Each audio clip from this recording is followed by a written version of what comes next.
ভালো আপাচি গাড়ি, পালাসার, পালসার লাই পালা, হ্যাঁ পালাসার গাড়ি যে দিতে পারবে, বুল্লেট যে দিতে পারবে। কত ভাইকে দেখেছি গ্রামে বহু দেখতে এসেছে, গ্রাম থেকে বের হয়ে চলে যায়।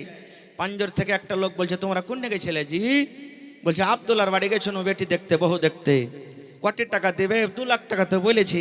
হ্যাঁ, আমার বেটিটাকে বহু কর না, 3 লাখ টাকা তোমাকে দেবো। ভেঙে দিলে বহু, এটাও শরীয়তে হারাম। ভাই মুসলমান, কোন ধরনের মেয়ে ছেলেকে বিয়ে করতে হবে? আল্লাহ রাসূল সাল্লাল্লাহু আলাইহি ওয়াসাল্লাম বলেছেন, তুনকাহুল মারআতু লিআরবাইন। আল্লাহ রাসূল বলেছেন, বেশিরভাগ মানুষেরা 4টা জিনিস দেখে বিয়ে করে। যেমন আজকে বর্তমান জামানাতে আমরা 4খানা গুণ দেখি। নবী বলেছেন 4খানা জিনিস দেখে, 4খানা সিফাত দেখে, গুণ দেখে মানুষেরা বিয়ে করে। 1 নম্বরে নবী বলেছেন লিমালিহা, মানুষেরা মেয়েটার মাল দেখে, তার বাপের কাছে মাল আছে কিনা, জমি আছে কিনা, 4 চাক্কা আছে কিনা, বাজারে দোকান আছে কিনা, রোডের পাঞ্জরে জবান দোকান আছে কিনা। নবী বলেছেন 1 নম্বরে মানুষেরা মাল দেখে। 2 নম্বরে নবী বলেছেন ওয়ালি হাসাবেহা, মানুষেরা তার বংশ এবং খানদান দেখে। মেলায় মানুষ বলে গ্রামের যে শের মানে মোটা পাটি বড় খানদান, মানুষেরা কথাতে কথাতে বলে আমি এক একটা কুটুম গলা গাঁ ঘরে কর না, টাইম হবে তখন লাঠিতে সাহায্য করবে। এই যে বংশ খানদান দেখে বিয়ে করে। 3 নম্বরে নবী বলেছেন ওয়ালে জামালেহা, দেখতে সুন্দর আছে কিনা, যাকে বউ করবেন দেখতে সুন্দর আছে কিনা, রূপ চেহারা ভালো আছে কিনা। 4 নম্বরে নবী বলেছেন ওয়ালে দীনহা, যাকে বিয়ে করবেন দেখেন 4 নম্বরে তার মধ্যে দীনদারি আছে কিনা। মেয়েটা নামাজ পড়ে কি পড়ে না, রোজা রাখে কি রাখে না, কোরআন পড়িতে জানে কি জানে না, বায়াত বাণী জানে কি জানে না, তাশাহুদ জানে কি জানে না, দুরূদ পড়িতে জানে কি জানে না, নামাজ রোজা দীনদারি তার মধ্যে আছে কিনা। নবী বলেছেন 4 নম্বরে তার মধ্যে দীনদারি দেখো। 1 নম্বরে মাল, 2 নম্বরে খানদান, 3 নম্বরে সৌন্দর্য, 4 নম্বরে কি দীনদারি। এবার আপনারাকে বলি 4টে যদি গুণওয়ালি মেয়ে ছেলে দেখতে যান তা 1000-এ 1টা পাওয়া যাবে নাকি? 4টা গুণওয়ালি মেয়ে ছেলে তাড়াহুড়া করে পাবেন না। যদি দাওলাত আছে, দিন নেই। যদি দিনদারি পাইলেন হয়তো গরিব, যদি গরিব পাইলেন হয়তো দেখতে সুন্দর নয়, মানে কোনোটা একটা কম থাকবেই থাকবে। তাহলে বলবেন হাজি মৌলানা আমরা কি করব, বিয়ে শাদী করবো না? এরকমই একবারে সরকারি ঘুরে বেড়াবো সব? জি না, নবী আমার ফয়সালা করে দিয়েছেন।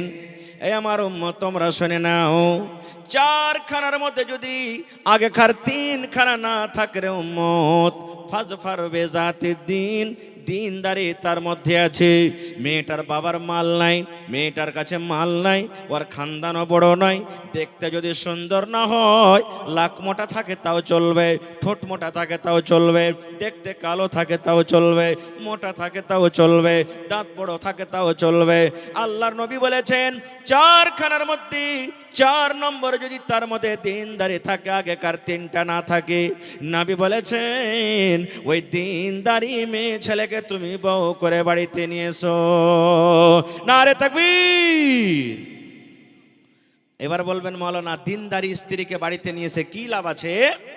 আমি পরে 1-2টা হাদিস আপনাদের সামনে বলবো যদি সময় পাই। তাহলে দীনদারি মেয়ে ছেলে কেমন, ওর মান সম্মান আল্লাহর কাছে কত। আহা হা হা, এই বর্তমান জামানাতে দুনিয়াতে সব থেকে দামি জিনিস কি ভাই? সোনা। আমাদের কাছে কি সোনা? ওকে রোডে ফেলে রাখবেন না, বাক্সতে লুকিয়ে রাখি? জোরে বলেন লুকিয়ে রাখি, কুঠিতে লুকিয়ে রাখি, মায়েরা খালারা নাকে কানে দিয়ে লুকিয়ে রাখে, এত দামি জিনিস। কিন্তু বন্ধুরে নবী আমার 1400 বছর আগে এলান করেছেন আদ-দুনিয়া কুল্লুহা মাতা ওয়া খায়রু মাতা'id দুনিয়া আল মারআতুস সালিহা। আল্লাহ নবী বলেছেন দুনিয়াতে যত সামান আছে, মাল আছে রে, সমস্ত মাল থেকে হলো কি দামি জিনিস? সোনা একটা দামি জিনিস, চাঁদি একটা দামি জিনিস, হীরা মুক্ত একটা দামি জিনিস, এই যে জমিন জায়গা দামি জিনিস, লোহা দামি জিনিস। আল্লাহ নবী বলেছেন সমস্ত দামি জিনিসকে তুমি যদি একদিকে রেখে দাও, সোনা চাঁদি দানা পানি যত আছে একদিকে রেখে দাও, আর একদিকে যদি নেককার স্ত্রীকে রেখে দাও, নবী বলেছেন তোমার সোনা এবং চাঁদের থেকে দামি জিনিস আল্লাহর নিকটে আলমার আতুস সলিহা, একজন নেককার নারী নেককার স্ত্রী। নেককার নারী নেককার স্ত্রী হলো সব থেকে আল্লাহর নিকটে বেশি দামি। কেমন করে দামি আমি পরে ইনশাল্লাহ আপনাকে উদাহরণ দিয়ে বুঝাবো। এবার একটু আগে চলেন। তাহলে এখানে একটা পয়েন্ট বুঝতে পারলাম আজ থেকে, নেককার স্ত্রীকে আমাদেরকে তারজিহ দিতে হবে। এবারে যদি কোনো মানুষ বলে আমি বিয়ে করব না, মেলে মানুষ আছে না, বিয়ে করব না খো থেকে যাবে এরকম ভাবি, বিয়ে করে ফের কি হবে, বিয়ে করব না খো ঝামেলা হয়ে যাবে, সংসার বাড়িতে খাটাখোটা করতে পারবো না, বিয়ের যদি ইনকার করে, তাহলে ওদের জন্য কি হাদিস আছে। আল্লাহ নবী সাল্লাল্লাহু আলাইহি সাল্লামের জামানাতে 3টা লোক নবীর বাড়ি চলে গেছেন, 3জন সাহাবী নবীর বাড়ি গেছেন। কেন? নবীর ইবাদত সম্পর্কে জানার জন্য, যে নবীজি কখন নামাজ পড়েন, কখন তেলাওয়াত করেন, কখন আরাম করেন, কখন কি করেন, ইবাদত সম্পর্কে জানার জন্য 3জন সাহাবী নবীর বাড়িতে চলে গেছেন। যে টাইমে নবীর বাড়িতে গেলেন ওই টাইমে নবীজি বাড়িতে নাই। কোথায় গেছেন? নিজের কাম কাজে, দাওয়াতের কাজে হয়তো গেছেন। বাড়িতে কে আছেন? আল্লাহর নবীর স্ত্রী, ভালো করে শুনবেন হাদিসটা, মা আয়েশা রাদিয়াল্লাহু তাআলা আনহা বাড়িতে আছেন।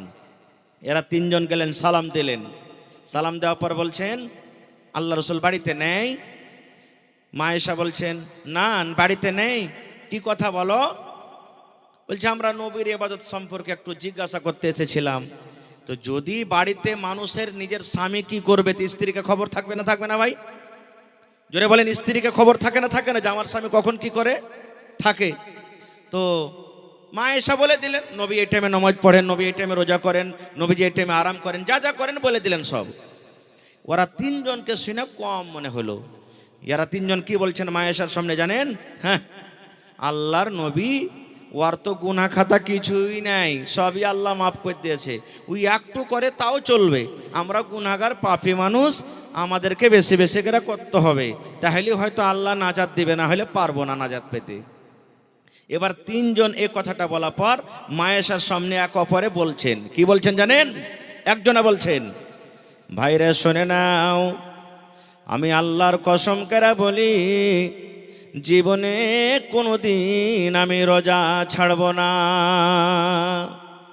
1 মাস রমজান মাসে তো রোজা রাখবো, আরো 1 মাস পর আরো যে 11 মাস বাঁচলো, 11 মাসের মধ্যে যে দিন আল্লাহ রাব্বুল আমিন রোজা রাখা হারাম করেছেন, অর্থাৎ ঈদ বকরিদ ছাড়া, আমরা জীবনে কোনোদিন রোজা ছাড়বো না রে ভাই। রোজা রেখে রেখে রেখে রেখে জীবনটা কাটিয়ে দেব। একজনা কসম খেললেন, আর বাঁচলো 2জন। আর একজনা তখন বলছেন ভাই রে,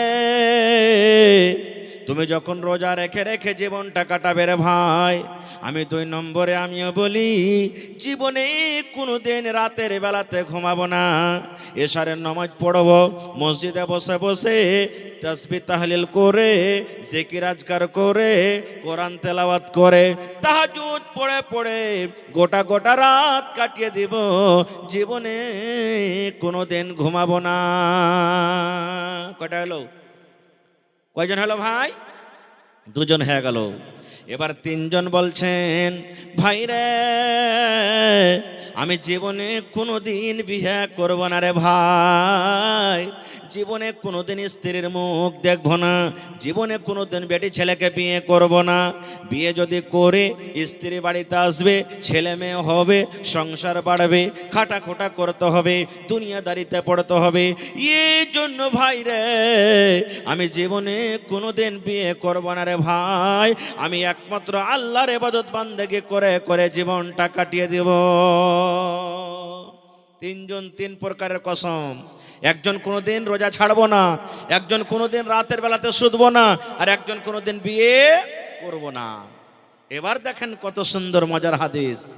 এই কথাবার্তা বলে ওরা ওখান থেকে বাড়ির দিকে হাঁটতে শুরু করেছে। ধরেন এখান থেকে রোড পর্যন্ত একটুখানি গেছে, এরই মধ্যে নবীজি বাড়িতে চলে এসেছেন। মা আয়েশা বলছেন নবীজি আর কিছু জানেন? বলছে কি হয়েছে?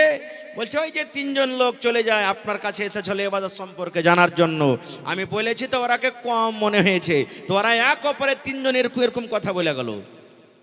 যেমন নবীজি কথাটা শুনলেন, আঙ্গুরের দানা বেদনার দানা যেমন লাল হয়, রাগের কারণে নবীর আমার চোখ লাল হয়ে গেল রে ভাই। এবার নবীজি তাদের তিনজনকে বলছেন, আল্লাহর বান্দা রে তোমরা দাঁড়াও, রে আল্লাহর বান্দা তোমরা দাঁড়াও, দাঁড়াও তোমরা দাঁড়াও।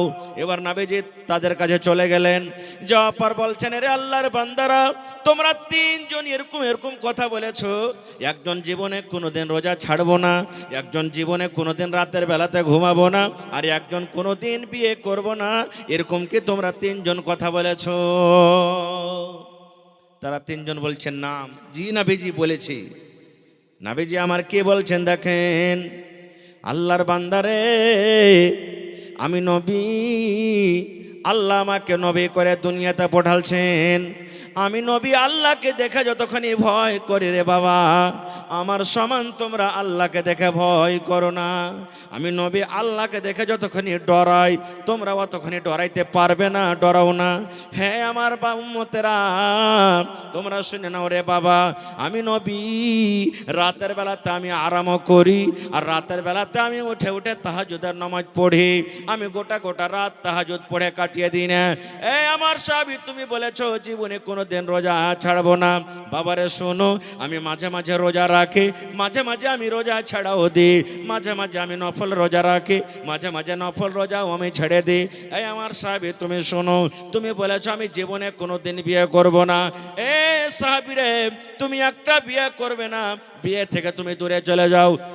আমি নবী, আমার 11টা পর্যন্ত স্ত্রী রয়েছে, আমার 11টা পর্যন্ত বিবি রয়েছে, আমি আল্লাহকে দেখে যতক্ষণই ভয় করি রে বাবা তোমরা ভয় করো না।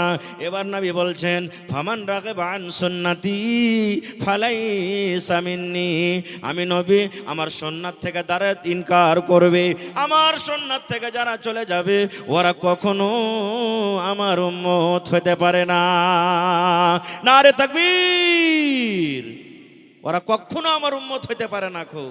তাহলে বোঝা গেল কি, বিয়ে করাটা নবীর সুন্নাত, বিয়ে করতে হবে, বিয়ে করতে হবে। এবারে মেয়ে ছেলেরা যদি ইনকার করে দেয় যে বিয়ে করব না, ওদের কি হাদিস আছে? এরও হাদিস আছে, আমি কথাটাকে লম্বা করব না। এবারে আর একটা হাদিস আপনাকে বলে দিই, কত মানুষ আছে না বিয়ে করে বাড়িতে আইলো আর তারপরের দিন চলে গেল সৌদিয়ে, 2 দিন পর সৌদিয়ে চলে গেল, 5 দিন পর সৌদিয়ে চলে গেল, বা 3 দিন পর আর কোথায় চলে গেল। বা কত লোক আছে বিয়ে করার পর ওর স্ত্রীর সাথে কোনো মতলব নেই, শুধু ইবাদত বান্দেগিতে দিনটা কাটিয়ে দেয়, স্ত্রীর ভালো মন্দ বুঝে না। এর জন্য কি হাদিস আছে মাওলানা? তাহলে একটা হাদিস শুনেন, আর একটা ভালো সুন্দর হাদিস শুনিয়ে দিই। যখন আমাদের বিয়ে হয়, বিয়ে হওয়ার পর আমরা চলে যাই বিবির ঘরে, বিবির ঘরে যাওয়ার তা আদব দিয়েছেন নবীজি। কেমন আদব? আল্লাহ রাসূল বলেছেন, যেদিন তোমার বিয়ে হবে বউটা তোমার বাড়িতে চলে আসবে, তোমার স্ত্রী তোমার জন্য পালঙ্গে তোমার জন্য বিছানে রেডি হয়ে থাকবে। পরে যখন তুমি তোমার বিবির কাছে তুমি যাবে, প্রথমে তোমার বিবিকে তুমি সালাম দাও, আর সালাম দেওয়ার পর তার পাঞ্জরে তুমি বসে যাও। যেদিন তোমার প্রথম বাসর ঘর হবে, প্রথম বিবির কাছে তুমি যাবে, তোমার বিবি খাটের ওপরে বসে থাকবে, পালঙ্গের ওপরে বসে থাকবে, কপালের ওপরে যে মহিলার তোমার বিবির চুল আছে, 2টা 3টা 4টা 5টা চুলকে তুমি ধরে নাও, আর ধরার পর তুমি এই দোয়াটা পড়ো, আল্লাহুম্মা ইন্নী আসআলুকা খাইরাহা ওয়া খাইরা মা জাবালতা আলাইহি ওয়া আউযু বিকা মিন শাররিহা ওয়া শাররি মা জাবালতা আলাইহি। আর একবার শুনলেন, বিবি বসে আছে, বিবির মাথার উপরে কপালের উপরে যে চুল আছে, 2টা 3টা চুল এরকম ভাবে হাত দিয়ে ধরে নেবেন, আর ধরার পরে এই দোয়াটা পড়িতে হবে, আল্লাহুম্মা ইন্নী আসআলুকা খাইরাহা ওয়া খাইরা মা জাবালতা আলাইহি ওয়া আউযু বিকা মিন শাররিহা ওয়া শাররি মা জাবালতা আলাইহি।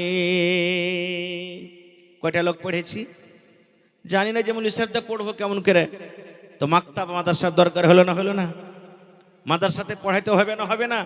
যদি মাদ্রাসাতে আমরা পড়তাম তাহলে অবশ্যই এই দোয়াগুলো আমরা জানতে পারতাম।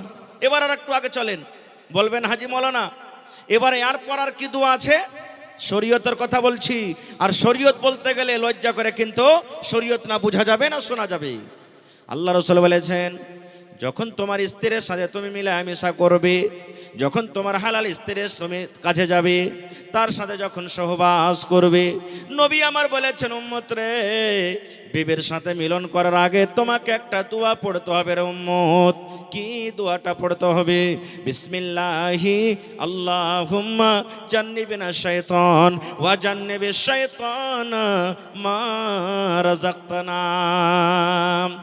সহবাস করার আগে দোয়াটা পড়তে হবে, বিসমিল্লাহি আল্লাহুম্মা জান্নিবিনা শাইতান ওয়া জান্নিবিশ শাইতানা মা রাযাকতানা। বেয়াদবি মাফ করবেন, ছেলে হিসাবে, ভাই হিসাবে বলছি। যতটি লোক এখানে বসে আছেন, কোনো মানুষের 10টা ছেলে হয়ে গেছে, কোনো মানুষের 5টা ছেলে হয়ে গেছে, কোনো মানুষের 2টা ছেলে হয়ে গেছে, হয়তো কেউ 1 মাস 2 মাস হলো বিয়ে করেছেন। কত ভাই এমন আছেন রে বন্ধু, জীবনে কোনোদিন দোয়াটা জানে না, পড়েনি, বিনা দোয়াতে বেবের কাছে চলে গেছেন, বিনা দোয়াতে বেবের সাথে মিলামেশা করলেন। এবার বলবেন, মাওলানা যদি আমি দোয়া না পড়ি, বিনা দোয়াতে যদি বেবের সাথে মিলন করি, তাহলে কি আমার গুনাহ হবে? এটা আমার কথা নাই রে বন্ধু। নবী আমার বলেছেন, উম্মত, যদি বিনা দোয়াতে তুমি বিবের কাছে চলে যাও, বিনা দোয়াতে যদি তোমার স্ত্রীর সাথে তুমি সহবাস করো, তাহলে যতবার তুমি বিবের সাথে মিলন করেছো বিনা দোয়াতে, অতবার তোমার সাথে সাথে শয়তান তোমার বিবির কাছে গিয়েছে। এবার আপনি বুঝেন কত ক্ষতি হলো, কত নোকসান হলো। যদি এই জায়গাতে যদি মাদ্রাসা এরকম থাকতো, বা এরকম মাদ্রাসাতে একটা আমার মৌলানা সাব্বির নাতবির মতন একটা মৌলানার কাছে যদি আপনি যদি শিখতেন বা আপনার ছেলেটাকে দিতেন, তাহলে দোয়া শিখত, জীবনে এই গুনাহটা থেকে তো বাঁচত, কমসে কম এই পাপ থেকে তো বাঁচত। এই জন্য মাদ্রাসার দরকার হলো না। আর একটু আগে চলেন, শরীয়তি কথা বলছি, দিনের কথা। নবী বলেছেন, স্বামী স্ত্রীর মিলনের পর মানুষের শরীরটা নাপাক হয়ে যায়। হয় না? কথা বলে নাপাক হয় না? তাহলে গোসল ফরজ হয়ে গেল, গোসল ফরজ হয়ে গেল। কেমন করে গোসল করতে হবে? গোসলের নিয়ম কানুন কি? যতটি লোক এখানে বসে আছেন, এক এক করে যদি আমি জিজ্ঞাসা করি রে ভাই, আমার মনে হয় 10টা 15টা 5টা মানুষ এমন আছে যে বলতে পারবেন। জানলেন রে ভাই, আল্লাহর নবী বলেছেন যে এইভাবে গোসল করার জন্য, ওইভাবে যদি আমরা গোসল না করি, জীবনে যদি আমরা নিজের মন মতন করে যদি গোসল করি রে ভাই, একদিন আমাদের ফরজ গোসল করা হবে না। আর ফরজ গোসল যদি আমরা যদি ভালোভাবে করতে না পারি, ফরজ গোসল যদি আমাদের করা না হয়, আমাদের শরীরটা যদি নাপাক হয়ে যায়, তাহলে জানেন আমাদের নামাজ রোজা আল্লাহর ইবাদত আল্লাহর দরবারে কবুল হবে কি হবে না, তার কোনো গ্যারান্টি নাই। তাহলে মাদ্রাসার দরকার হলো না? যদি মাদ্রাসাতে যদি আপনার ছেলেরা মেয়েরা পড়িতে যায়, তাহলে তো শিখবে। ছোট ছোট কিতাবে লেখা আছে, উর্দু কিতাবে আছে, আরবিতে আছে, হিন্দি ইংলিশ আছে, প্রত্যেক ভাষাতে এখন কিতাব বাড়িয়ে গেছে। কেমন করে ফরজ গোসল করতে হবে আমি শর্টে 2-1 মিনিট আপনাকে শিখিয়ে দিই, কারণ জীবনে কাজ দিবে, জীবনে কাজ দিবে। যারা ভালো মতন করছেন আলহামদুলিল্লাহ, যারা এখন পর্যন্ত গোসল করতে জানেন না, শিখেলেন, আজ থেকে কাম দিবে আপনার। আল্লাহ রাসূল সাল্লাল্লাহু আলাইহি ওয়াসাল্লাম বলেন, মায়েশা রাদিয়াল্লাহু তাআলা আনহা নিজে বলছেন যে আমরা নবীর সাথে কেমন করে গোসল করতাম। গোসলের নিয়ম কারণ কি? মহিলারা যেভাবে গোসল করবে, পুরুষরাও ওভাবে গোসল করবে। গোসলের কোনো নিয়ম কারণ আলাদা নাই। মহিলা এবং পুরুষ তাদের দুজনের গোসলের নিয়ম কারণ একটাই। কিভাবে গোসল করতে হবে? আল্লাহ রাসূল বলেছেন, যখন তোমাদের ইরাদা হবে যে আমরা এখন গোসল করব, তোমরা আগে প্রথমে পেশাব করো, পেশাব করে লাও। কারণ পেশাব করতে গেলে পেশাবের নালাতে, রাস্তাতে যদি কোনো ময়লা কোনো গন্ধগি থাকে, ওইটা সাফ হয়ে গেল। তারপরে রাসূল বলেছেন, তোমরা পেশাব করার পর নিজের লজ্জাস্থানকে, নিজের সারামগাকে তোমরা সুন্দর করে ভালো করে ধুয়ে নাও। আর ধোয়ার পর তোমাদের এই হাতটাকে মাটিতে মাঞ্জো। এখন তো সাবুন হয়ে গেছে আলহামদুলিল্লাহ। এখন এমন সুন্দর সুন্দর করে মানুষ গোসলখানা তৈরি করেছে যে মাটি এক ফোঁটা আপনি পাবেন না। তো মাটির জায়গাতে এখন সাবুন ইস্তেমাল করতে হবে, সাবুন দিয়ে আপনার হাতটাকে মানজেন। এবার রাসূল বলেছেন, তুমি অমনি ভাবে তুমি ওযু করো, যেমনি ভাবে নামাজের জন্য ওযু করো। তোমরা কেমন করে ওযু করতে হবে? বিসমিল্লাহ বলে পানি নিলেন হাতে। কি দোয়া পড়তে হবে ভাই? জোরে বলেন, দোয়াটা কি পড়তে হবে? বিসমিল্লাহির রহমানির রহিম পড়িতে হবে না আপনাকে। বিসমিল্লাহির রহমানির রহিম কখন পড়িতে হবে? যখন আপনি পড়িতে লিখতে বসবেন, কোরআন পড়িতে বসলেন, দোয়া পড়িতে বসলেন, সূরা পড়িতে বসলেন, আর কোনো কিতাব পড়িতে বসলেন, তখন বিসমিল্লাহির রহমানির রহিম। চিঠি লিখতে বসলেন, তখন বিসমিল্লাহির রহমানির রহিম লিখবেন। আর বাকি যত কাম আছে, মহিলারা ভাত রান্না করবে বিসমিল্লাহ, চাল ধুয়ে দিবে বিসমিল্লাহ, ধান কাটবেন বিসমিল্লাহ, গরু বানবেন বিসমিল্লাহ, ঝাঁপ খুলবেন বিসমিল্লাহ, এরকম ভাবে প্রত্যেক কাজে বিসমিল্লাহ বলবেন। শুধু উজু করতে বসবেন, শুধু বিসমিল্লাহ বিসমিল্লাহ বলে ওযু শুরু করলেন। কয়বার ধুবেন? 3 বার। বুখারী শরীফের হাদিস এসেছে যে যদি একবার আপনার যদি ভালোভাবে ধুয়ে মুকাম্মাল হয়ে যায়, একবার ধুতে পারেন। একবারে যদি না হয় মাররাতাইনে মাররাতাইন, মানে 2 বার করে ধুতে পারেন আপনি। ওয়া সালাসা মাররাতান, 3 বারও ধুতে পারেন আপনি। কিন্তু 3 বার থেকে 4 বার আর হবে না, এটা বেশি হয়ে যাবে। তো 3 বার পর্যন্ত ধোয়া সুন্নাত। আপনি বিসমিল্লাহ বলে এখান থেকে 3 বার ধুয়ে নিলেন। আর লোক গলাকে এরকম ভাবে খুব সুন্দর করে করে লগড়াইলেন। তারপর আপনি কি করলেন? হাতে পানি নিলেন। পানি নিয়ে অর্ধেকটা মুখে অর্ধেকটা নাকে একই সাথে আলাদা মুখে 3 বার, নাকে 3 বার নয়। আপনি নিলেন, এটা সহি তরিকা। হাতে পানি নিলেন, মুখে নিলেন আধখানি, আর লাখে আধখানি নিলে একই সঙ্গে 3 বার। এবার গাড়গাড়া করলেন, লাকটাকে সুন্দর করে ঝাড়লেন। ইস্তান হাদিস এসেছে, লাকটাকে ঝাড়লেন, 3 বার হয়ে গেল। আবার পানি নিলেন, সুন্দর করে চেহারাখানটাকে ধুলেন। দাড়ি যদি থাকে একবার পানি নিয়ে এরকম করে দিয়ে দিবেন, কারণ দাড়ির ওপর ভিজুক বা না ভিজুক, কিন্তু গোড়াখানটা ভিজাইতে হবে আপনাকে। সুন্দর করে 3 বারে আপনি ভিজিয়ে দিলেন। তারপরে ডান হাত এখান থেকে 3 বার ধুলেন, তারপর এখান থেকে বাম হাত 3 বারে ধুলেন। কেহিনিখানটা এরকমভাবে একটু লগড়াইবেন ভালো করে। এবারে ফরজ গোসলের জন্য মাসা কিন্তু দরকার নেই। বিনা মাসা তো আপনার ফরজ গোসল হয়ে যাবে। যদি আপনি মাসা করেন, তাহলে মাসা কিভাবে করতে হবে? পানি নিলেন, হাতটাকে ঝাড়ে নিলেন। আমার হাতে কয়টা লোক আছে ভাই? কথা বলেন। হ্যাঁ, 10টা লোক আছে। তাহলে যার 8টা 9টা থাকবে, তাহলে কি তার ওযু হবে না? তারও ওযু হবে। 5টা থাকে তাও হবে, হাত না থাকে তাও হবে। তাই দেখেন, আল্লাহ তাআলা 10টা লোক দিয়েছে, মিলিয়ে দিন এরকম ভাবে। কপাল থেকে শুরু করলেন, মহিলারা তাও পুরুষেরা তো একই। এই মাসা করবেন, নামাজের জন্য করবেন বা এমনি উজু করবেন, তাও এই আপনার মাসা আস্তে আস্তে আস্তে আস্তে পিছন দিকে একটু জায়গা পয়সা আছে, ওকে আমরা কি বলি? কথা বলেন, জানেন না? খোপা না কি বলেন? খোপা। আর উর্দুতে কি বলে? গুদ্দি। হ্যাঁ, এখান থেকে আপনার আসবে। আর তারপর আবার হাতকে ঘুরাতে লাগেন, ঘুরাতে ঘুরাতে কপাল থেকে শুরু করেছেন, ছেড়ে দিলেন।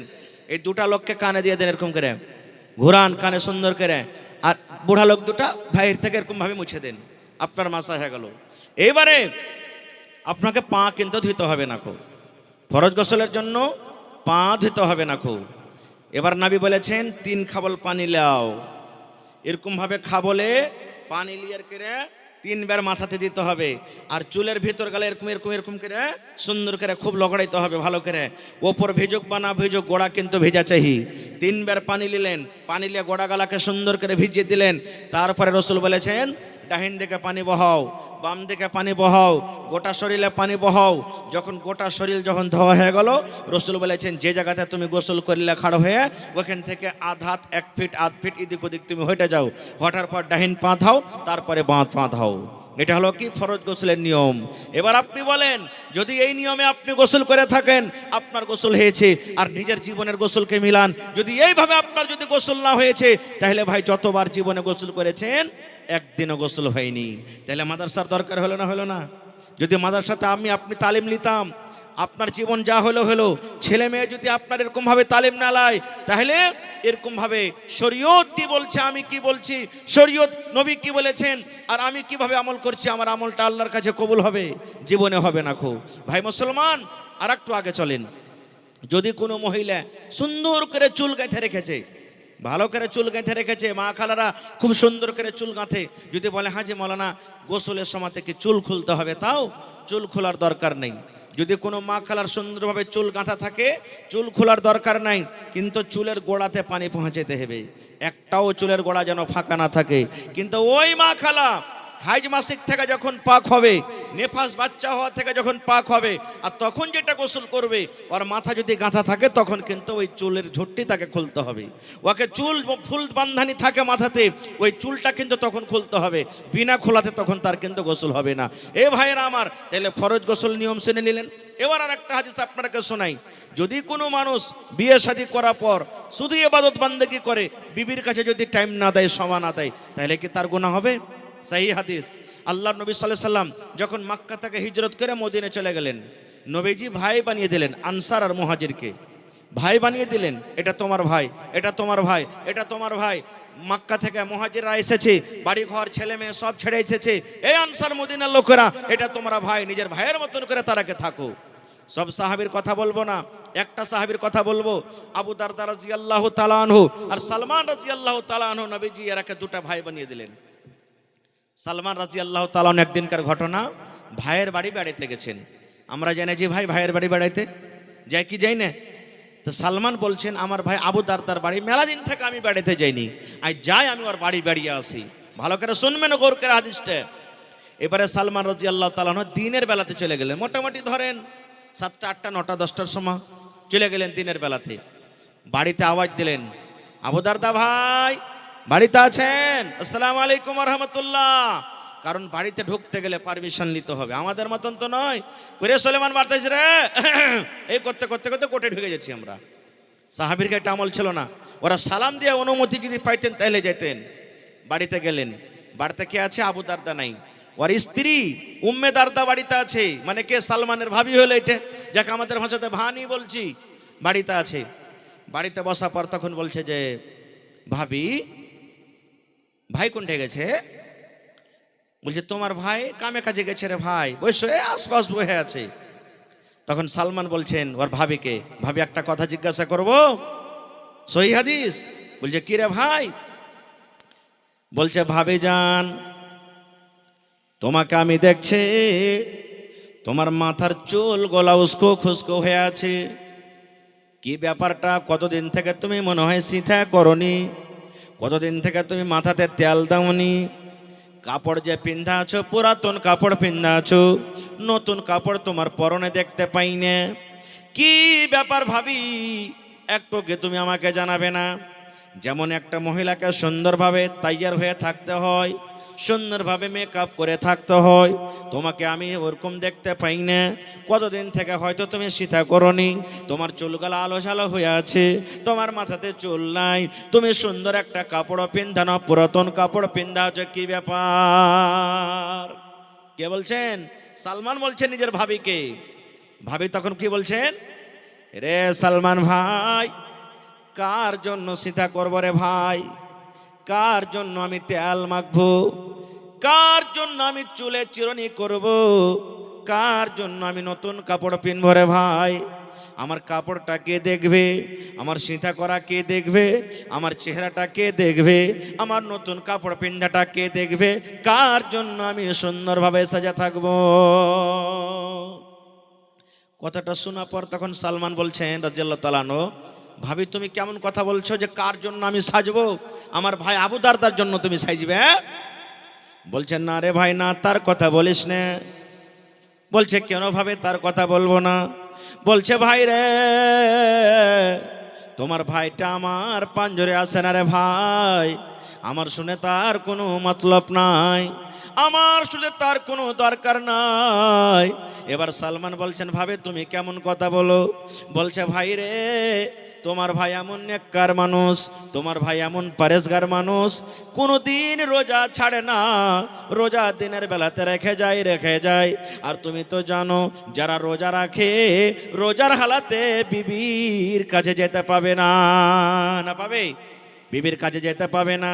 তাহলে তোমার ভাই তো দিনের বেলাতে রোজা রাখে, কার জন্য সীতা করবো রে ভাই? কে আমাকে দেখবে? তোমার ভাইয়ের তো দিনের বেলাতে আমার কোনো দরকার থাকে না, এই জন্য ভাই রে আমি কোনো সাজন কোজন করে থাকি না।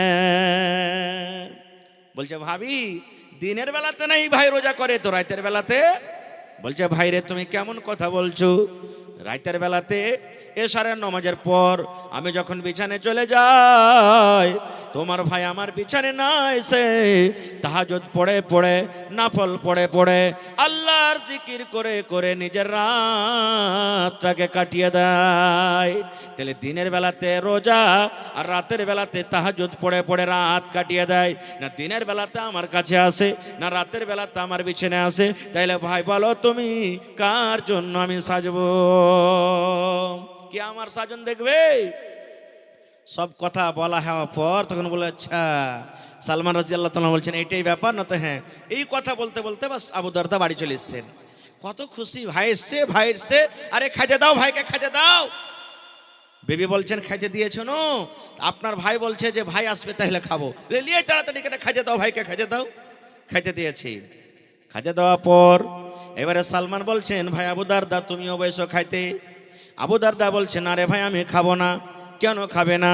বলছে আমি রোজা করেছি। বলছে কেমন রোজা করেছো? বলছে নাফল রোজা করেছি।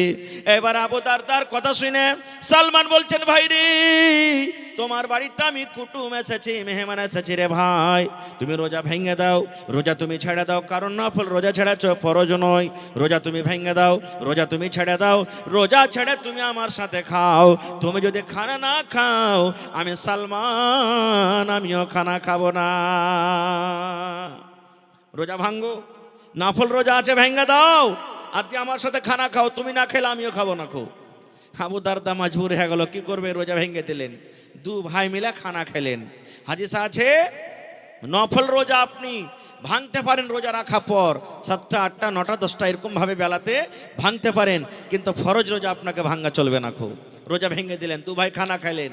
এবারে মগরিব হলো, এশার হলো, এশারের নামাজ পড়ে দু ভাই বাড়িতে এলেন। আসার পর তখন সালমান বলছে, আবু দারদা সালমানকে বলছেন ভাই এই রুমটাতে তোমার জন্য বিছানা লাগিয়ে রেখেছি, তুমি আরাম করো। এবার সালমান বলছেন তুমি কোনটা যাবে? বলে মসজিদ চললো। বলছে ওগুলা চলবে না, হাত খানটাকে ধরে। যেমন আমরা জানি মানুষ যখন নতুন বিয়ে করে, যারা বয়স্ক মানুষ, নানি দাদিরা টাইপের মানুষ, ভাবিরা যেমন নতুন স্ত্রীকে ধরে নিজের স্বামীর ঘরে যেমন ঢুকিয়ে দেয়, এই মতো সালমান বলেন আমার ভাই আবু দারদার হাত খানাকে ধরে আমি আমার ভাবি অর্থাৎ তার স্ত্রীর ঘরে আমি দিয়ে দিলাম। এবার তাকে বলে দিলাম ভাই রে আমিও তাহাজ্জুদের নামাজ পড়বো, এখনো তাহাজ্জুদের টাইম হয়নি। এই আল্লাহর বান্দা যাও, তোমার বেবি তোমার জন্য বিছানাতে রেডি হয়ে আছে, তোমার জন্য অপেক্ষা করছে, তোমার বেবির কাছে তুমি চলে যাও। এবার আবু দারদা বলেন আমাকে বিছানে দিয়ে দিলেন। ঠিক রাত 1টা কিংবা 2টা যখন হয়ে গেল, এইবারে আমার বন্ধু আমার ভাই সালমান আমাকে ডাক দিয়েছেন, ভাই আবু দারদা এখন উঠে যাও। এইবার আবু দারদা বলেন আমি উঠলাম, ফরজ গোসল আমি করলাম, দুই বন্ধু তো একসাথে আমরা নফল নামাজ পড়লাম, তাহাজ্জুদ পড়লাম। এইবারে দেখেন আবু দারদা কি বলছেন। আমার ভাই সালমান বললেন এ ভাই আবু দারদা, তোমার ওপরে তোমার চোখের হক রয়েছে রে ভাই, আল্লাহ যে তোমাকে 2টা চোখ দিয়েছে, চোখে তোমাকে আরাম করতে হবে। আল্লাহ তোমাকে দেহ দিয়েছে, তোমাকে আরাম করতে হবে। তোমার বাড়িতে মেহমান এসেছে, মেহমানের সাথে কথাবার্তা বলতে হবে, মেহমানের হক আদায় করতে হবে। আল্লাহ তোমার বাড়িতে স্ত্রী দিয়েছে নিয়ামত বলে, তোমার স্ত্রী তোমার বাড়িতে এসেছে, তোমার স্ত্রী তোমাকে হক আদায় করতে হবে রে ভাই। এই আবু দারদা শোনো, তুমি তোমার বিবের যদি হককে মেরে দাও, তোমার বাচ্চার হককে মেরে দাও, মেহমানের হককে যদি মেরে দাও, পাড়া পড়োশের হককে মেরে দাও, সমস্ত হককে মেরে তুমি যদি এক আল্লাহর ইবাদত বান্দেগি করো, তাহলে এরকম ইবাদত আল্লাহ রাব্বুল আলামিনের দরবারে কবুল হবে না। যার যেটা হক আছে তুমি দিয়া দাও, তারপরে তুমি আল্লাহ রাব্বুল আলামিনের হক আদায় করো। নারে তাকবীর। হয়নি, হবে না, হতে পারে না, আমার নবীর সাথে কারো তুলনা, হয়নি, হবে না, হতে পারে না, আমার নবীর সাথে কারো তুলনা। হায়রে তুলনা তো দূরের কথা, ছায়াও মিলে না, হয়নি, হবে না, হতে পারে না, আমার নবীর সাথে কারো তুলনা, হয়নি, হবে না, হতে পারে না, আমার নবীর সাথে কারো তুলনা। ইউসুফকে দেখে যারা আঙ্গুল কেটেছে, তারা কি আমার নবীর রূপ দেখেছে? ইউসুফকে দেখে যারা আঙ্গুল কেটেছে, তারা কি আমার নবীর রূপ দেখেছে? আর দেখতো যদি কেটে দিত, আর দেখতো যদি কেটে দিত কলিজা খানা, হয়নি, হবে না, হতে পারে না, আমার নবীর সাথে কারো তুলনা, হয়নি, হবে না, হতে পারে না, আমার নবীর সাথে কারো তুলনা। নারে তাকবীর। এরকম মেলায় হাদিস আছে ভাই, মেলায় ঘটনা। তবে ভাই রে আমার সময় শেষ হতে চলেছে, মোহর কিসের হবে?